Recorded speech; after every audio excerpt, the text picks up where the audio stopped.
So, Ahmad, hi. Thanks very much for taking the time. I know you've had a busy day. I had a podcast interview with Richard yesterday, and I think it would be a good idea to start in the same way that I did with him.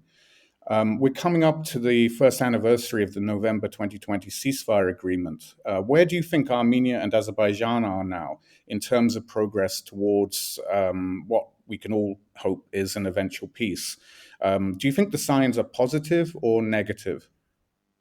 Well, Onik, first of all, thank you very much for inviting me. It's always a pleasure talking to you and discussing the regional dynamics. And I hope that while we discuss these issues, the people in Armenia and Azerbaijan, they will get more aware of the developments around the region, and that will help them to, that will help them to get closer to the peace. So, what happened in the last 1 year? A lot of events happened, but if we take out these details and if we look at the overall process, I would say that when the tripartite statement was signed in November 10th of 2020, and after that, some months there was a total silence, I would say, in this negotiation, in the whole overall process, because there was a winter. But once Azerbaijani army started moving to the border regions of with Armenia, to the international border of Armenia and Azerbaijan, this thing started heating up once more. So that's why we started seeing completely different picture than in November and December of the 2020.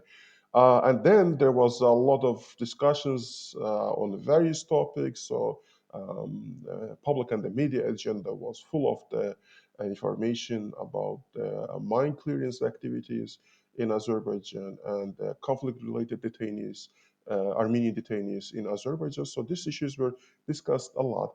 But then I would say that uh, in Russia, somehow they got interested also in postponing the implementation of the some part of the three-party statement, because you always can win from waiting a bit. So that was the idea in Russia, and I would say in Armenia also. In media, some people would say that the tripartite statement and the developments after that, it doesn't favor the current position of Armenia, because Armenia is in a weaker position now. So the implementation of the tripartite statement should postpone to to 3 or 4 years. So the once Armenia gets back and the brings back those issues, and there is a new conditions, new terms for the peace. So that's why we see that the implementation of the peace process, there was some pause. Some people got interested that this implementation doesn't take. And then one highly important thing happened. So something happened between the tension that happened between Iran and Azerbaijan, that sent a message to people in Russia that there are a lot of newcomers, new players in the region, and they want to intervene to the regional affairs. So it's unacceptable for Russian policy in the region. Russia considers South Caucasus as its backyard. So Russia believes that if any foreign power wants to come to the region, to the South Caucasus, first this country should talk to Russia, then get to that region. But 2020 Karabakh War changed that. Now you have Turkey in the region. So somehow the Kremlin decision makers, they're not happy about that, but they are accepting the new reality. But once Iran wanted to come to the region and play important part in the regional affairs, that was a big message for Russia that if there is no success in this mediation process, and Russia is not seen as the leading mediator in the whole process, and if there is no result, no results with the Russians being the leading mediator in the process, so a lot of newcomers, new powers will emerge in the region. And in this context, it was the visit of the high-ranking U.S. official to Georgia a few weeks ago, it also was quite troubling signal to Moscow also. So that's why Moscow decided to act. And we see that Moscow is putting a lot of pressure on both sides, so that the state the agreement signed on the 10th of November, the implementation, like it should be faster than that they are happening now. So that's why we see that Russia and decision makers in the Russia, they are much more active now than they used to be in the previous months, and they are pushing both Armenia and Azerbaijan to the new a new deal, new concessions on the border issues and the transport links and etc. And this is where we are now. We are waiting for another documents to be signed in the upcoming weeks or months, and let's see if it will happen. But so far, we see that there is a lot of positive developments in that regard, and let's hope that it's going to take place. It was interesting for me to speak to Richard yesterday, and he suggested that, for example, on the issue of border demarcation and Putin now saying that, he has these maps, or the military staff, the general staff has the maps. Richard said that he believed that maybe Russia was sitting on them in a way to allow the tensions to build up. And so he seems to think that Russia is playing some kind of a game, and of course Russia gets to expand its military presence in Armenia as a result. He also said that it might well be that any normalization of relations between Turkey and Armenia will be a agreement mainly between Ankara and Moscow. Um, I don't know what you think about that, and it's very interesting to look at the messages coming from both Turkey and Azerbaijan in the past week. We've had Erdogan saying that if progress is registered with Armenia-Azerbaijan relations, then there are no obstacles to Armenia-Turkey relations. And we even had Hikmet Hajiev quoted by one publication saying that, Baku sees this as a matter now between Armenia and Turkey. And of course, the main stumbling blocks, the 7 occupied regions, are now out of the picture. So I wondered, what do you feel the mood is in Azerbaijan with regards to the possibility, however slow it might be, of both Armenia, Azerbaijan, and Armenia, Turkey normalization? And are they separate processes or are they parallel processes? First of all, I would agree with Richard that Russia wants to use this opportunity to gain more leverage over Armenia and Azerbaijan, and I believe that any rational foreign policy actor would do that. So this is how international relations work. So that's why Russians they really want to use this opportunity. But also mentioned that this what happened between Iran and Azerbaijan, it is quite a disturbing signal to Russia that there are a lot of new players are emerging in the region: Iran, the United States, European Union. So that's why Russians have to act fast, and they have to show that they are still the leader in the region, that they can do a lot of more processes. Let's see, will they be successful, or they will use this opportunity to manipulate the situation and they gain more power for themselves. But for now, it's clear that if they cannot manage putting the achieving some development in the implementation, the future of the Russia in the region is under question. So that's highly important. About the Azerbaijani, Armenian, and Turkish Armenian processes, I would say they are parallel processes. And in 2009, Turkey wanted some decision makers in Turkey. They wanted to separate these processes, but we saw that it did not succeed. So that's why I believe these are parallel processes. And it overall, I would say that now Turkish and Azerbaijani foreign policy, they are much more aligned than it was before, because there are a lot of issues going on in the region, and not only in the South Caucasus, but in the Middle East, in the Central Asia, in other parts of the world. You would see that Baku and Ankara try to align their policies in this regard. So that's why I believe that these are the parallel processes. And Erdogan was in Baku recently, and it's going to come in the mid of the November, when expected documents signed. Probably they are going to come and talk about these documents once more. So that's why these are the parallel processes. But I believe that the developments are, they are positive developments. Um, about can Armenia um, do normalization with Turkey without Russia? Frankly speaking, I would agree with Richard that Armenia still needs a certain type of, let's say, there is highly specific relations between Yerevan and Moscow, and we saw that's what happened between Yerevan and Tehran recently.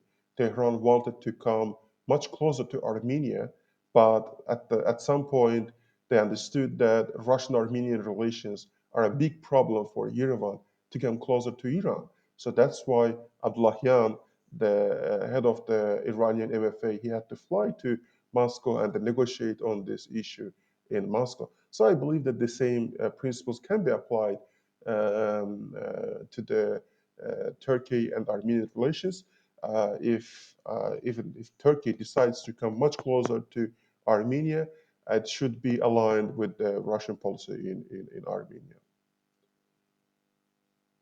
Um, Thank you. Yeah, I'm not really a Iran watcher, but I tend to agree with you, although very superficially watching from my perspective, that it was basically saying, "Listen, don't forget us. We're also part of the region and have been historically and traditionally." And it seems to be, we had some statements from the Deputy Prime Minister of Armenia today, or no, it was the head of the National Security Council, I think, who said that the discussion is about a railway that will run along or very close to the Iranian border, i.e., the Azerbaijan Nakhichevan route. And Richard, I think, said the same yesterday, that it won't be higher up in Sunak region, but it will be lower down, closer to the Iranian border. But he also said that the Trilateral Commission is not discussing road links, and they're only discussing the railway line. Um, and it seems to be that this is one of the issues we've spoken about it before, about one of the obstacles that needed to be surmounted. Who gets to check the cargo? Are there transit fees, etc., etc.? Do you think these issues have been resolved now, or are they still a matter for further discussion? Well, I we can. There are highly limited information on the issue, but in Azerbaijan, the Azerbaijan society and expert community judges on the developments based on the President Aliyev's statements, recent statements on the issue, and he seems quite satisfied with the developments. And so that's why many believe that there are some results, and these results are favored by Azerbaijan. So that's how the idea is, the perception of the reality is in Azerbaijan. Will it be border check or custom check? I believe that the three-party statement clearly says that there should be unobstructed movement of the cargo, passengers, etc. So it means that in no way, according to the three-party statement, in no way Armenia can stop any car passing this line and say that you haven't been checked by the border control, or you have to pay some customs fee so you can continue your way. So Armenia, according to two-party statement, will not have that right. So that's why this is what Azerbaijan means when they say corridor, actually. So the big question in this regard is that will it apply? Will it be applied to the foreign cars also?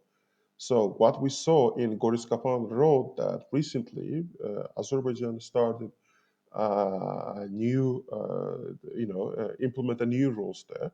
So basically, Armenian cars passing through that Goris-Kapan road or corridor, and I believe that this is corridor also. So Boris-Kapan corridor, Armenian cars should have to uh, wait for the Russian peacekeepers coming and picking them up from one point, and then as a convoy, they have to follow that peacekeepers to the other end, and the same thing repeats for that side also, for the other side also. But once Iranian trucks approach that corridor, Goris-Kapan corridor, they have to do a standard routine. They have to pay customs fees. They have to do Azerbaijani border guards have to do border check, etc. Huh? So probably the same thing is going to be applied in Nakhchivan, Zengezur, Megri, Sunni corridor. So, and I believe that this corridor is going to have no border and custom check for the cars with Azerbaijan plate numbers. But if the cars with other plate numbers, let's say cars with the Turkish plate numbers, once approach this territory, they will have to undergo the same proceeding that the Iranian trucks have to follow in Goris-Kapan corridor. So that's why it's still unclear how it's going to move. We are going to, Azerbaijan and Armenia are going to move on with this issue. But now we see that there is some kind of mechanism in Goris-Kapan Road, Goris-Kapan corridor. So probably that's going to be applied a bit souther also. Yeah, and I think that what you say makes a lot of sense, and I think that the stops on the Iranian trucks was probably connected to whatever was being discussed or negotiated through the trilateral committee or whatever it's called. So you've already made reference to Tatul Hagopian's uh, speculation or belief that there will be two documents signed in Moscow in the coming weeks. Of course, this is not confirmed, but nor has it been categorically denied. This would mark a turning point, I think, or at least allow the narratives to be reset and restarted or changed from what we've previously had. What has been the reaction in the Azerbaijani media to Tatul's claims, or hasn't it been noticed in Azerbaijan?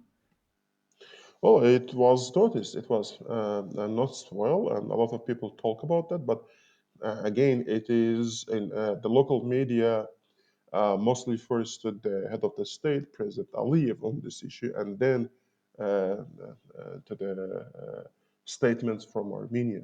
But in essence, both of them they repeat each other. So that's why Azerbaijani media and Azerbaijani public opinion for the last 1 month and one and a half months they were the agenda was occupied by the Iran-Azerbaijan tensions. So there is a lot of publication on that, and even when there is some war rhetoric or when President Aliyev says something about the war, about the fight, it's the local media,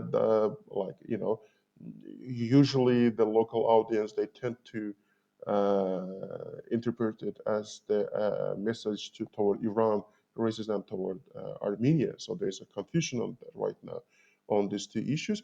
But Azerbaijani media is quite focused on the statements from Armenia. And of course, President Aliyev's statements. They are on the opening of this new corridor is quite taking a lot of place in the local media headlines. So I know that you have been meeting with various counterparts from Armenian civil society. This is a new thing, a new development that suddenly we're getting track two initiatives restarted again. How has been the environment? How has been the atmosphere? How has the discussion been between Armenian and Azerbaijani participants? It's good that we started that. It's great, I would say, achievement. Also, we have to mention that there is a Azerbaijan civil society still cannot fully function because of this internal legislation, the problems that we are facing, but also in Armenia, following the Pashinyan's revolution, there is a in Azerbaijan we don't see who is the civil society in Armenia. Uh, so the people, many people we used to know as civil society members, most of them they are in the government now. So that's why there is a lot of confusion in Azerbaijan civil society also that who is the civil society in Armenia. So that's why, and also following the war and during the war, there is a lot of critics toward each other. And I believe that in both communities, there is a lot of problems inside of these communities. I mean, the civil society communities, peace building communities.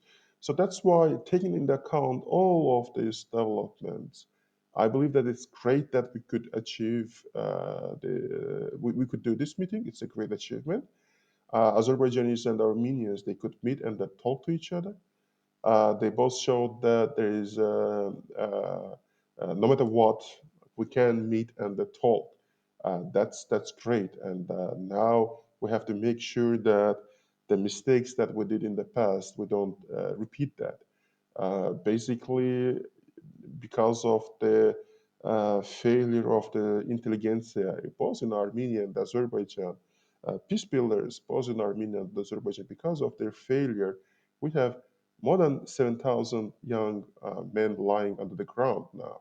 So if we were successful in our works in the previous years, we wouldn't have this 7,000 young, beautiful young people dead now. So that's why it's time for us, peace builders, civil society members, intelligentsia, both in Armenia and Azerbaijan, to understand, to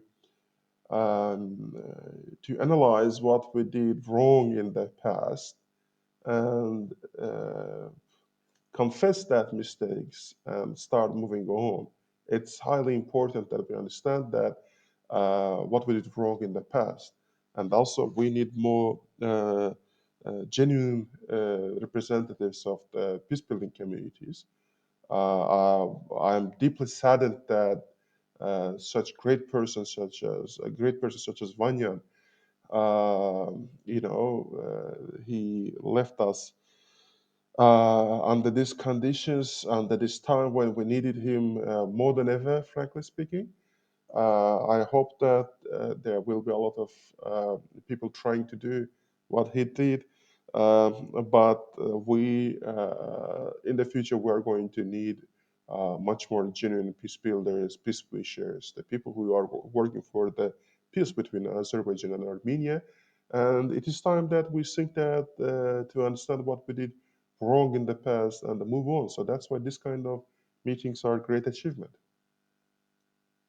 So, one thing that the Armenian side always brings up, and Richard did yesterday, is the issue of the detainees in Azerbaijan. And I realized that this is kind of a complicated issue because many of them, I'm not quite sure on the numbers because we don't have accurate numbers, or at least we're not sure what the numbers are, but that many of them were captured after the actual ceasefire agreement was signed. And from the Azerbaijani point of view, the issue of the landmine maps is always being brought up. Um, do you think that these issues could be resolved if there is a major breakthrough coming, as we hope that there will be with the signing of these two documents, if indeed the documents are real? Oh, yes, thank you very much. I believe that this is quite important that we understand that each life matters in this process. So that's why it's highly important that we understand the difficulties of this kind of issues and that try to help each other in these issues. about this conflict-related Armenian detainees. Initially, for Azerbaijan, this issue wasn't issue of the mind maps. Initially, for Azerbaijan, they were part of the Armenian armed groups who still in Karabakh, who still in the Russian-controlled regions. So that's why initially, when Azerbaijan was saying that it's ready to return them back, it would mean that it would want in return all these armed groups within Karabakh to leave the territories. So what I'm reading in Armenian media, there are Harak Artunian and the other civil society representatives. There are some messages that these groups are gradually being taken out from Karabakh. So that's why we saw that 5 conflict-related Armenian detainees were sent back recently, but there was no information about the Armenia giving any maps. So many people ask that uh, what Azerbaijan got in return. So that's why I believe that right now there is a much bigger thing is happening. So Azerbaijan and Armenia, they try to resolve all the issues left from the last year. So Armenian armed groups in Karabakh, border delimitation, demarcation, the corridors, conflict-related detainees. It's all part of the same big deal, and I believe that once Armenia and Azerbaijan achieve that big deal, and by saying big deal right now, I don't mean the comprehensive peace document. Comprehensive peace document is going to require quite a long time, frankly speaking. So that's why it's still, I believe that it's a document to be signed in upcoming years. But now the Russian mediation can achieve that these issues that create a tension currently between Armenia and Azerbaijan, they are resolved, and these conflict-related Armenian detainees are back to Armenia. Um, yeah, I agree with you that it's going to take a lot longer, but at least the process can start, and at least it can genuinely start, which is something that I don't think we've ever seen in the past 26, 27 years. Um, One of the main issues, of course, is status. And Azerbaijan says there is no question of status. The West still wants the issue of status discussed, although interestingly, Tatul Hagopian, in a second piece, wrote that the Armenian interpretation of what self determination means is not what the international community interprets it as, i.e., there's internal self determination, and i.e., some kind of local rights, and then there's external autonomy, which is independence. And Russia says it's much better to discuss this later, which of course is where Levon Petrosyan was. So I think that, the issue of status, and even Arman Grigoryan also said the same thing, is that status should be left until such a time when the two sides are able to speak about this properly, and when the environment is more conducive to peace and coexistence and reconciliation. You're more than welcome to comment on that, but just a second question in this is, what would you advise the Azerbaijani government, and actually the Armenian government too? What would you advise them to do? What are the next necessary steps in order to get us moving further along a path, we hope, towards an eventual peace? Well, for the stats issue, the Azerbaijan narrative on the topic is that there is no word status in the three-party statement. So it means that the status issue is not on the agenda. When Pashinyan signed that three-party statement on 10 November 2021, 2020, sorry, um, he was signing a document saying nothing about the status. So it means that, so that's why President Aliyev came public announced that the status went to the hell. So that's what he meant when he said that. So that's why this is the Azerbaijani, I believe that vision from Azerbaijan. About what I would advise to the sides, and I believe this is my personal belief also, that the status issue should be left to the Karabakh Armenians and Azerbaijanis. Uh, to many Armenian counterparts that I've met in various international events, but a lot of them they used to say that the 1923 decision on the status is not acceptable because it was dictated by the from the sentence. So that's how they would say that 1923 status is not valid. So now, if we are going to have Baku and Yerevan talking about the status, so we are going to have the basically same station, it's the situation when the centers are discussing the status, but not the people are going to determine their own future. So that's why my advice would be that create best possible options for Karabakh Armenians and Azerbaijanis to live together, to recreate their bonds, mutual bonds, to it's been 30 years that for a long time they haven't talked, but in the previous years they used to have a lot of quite interesting mechanisms of inter-community dialogue. For example, being a godfather to each other's kid, or kirve, as is in Azerbaijan, people used to say. So let them develop their this kind of unique mechanisms for the inter-community approach, and then if they want to have some status, let them talk about that. Let them discuss this issue. So this is so that's why who should determine the status?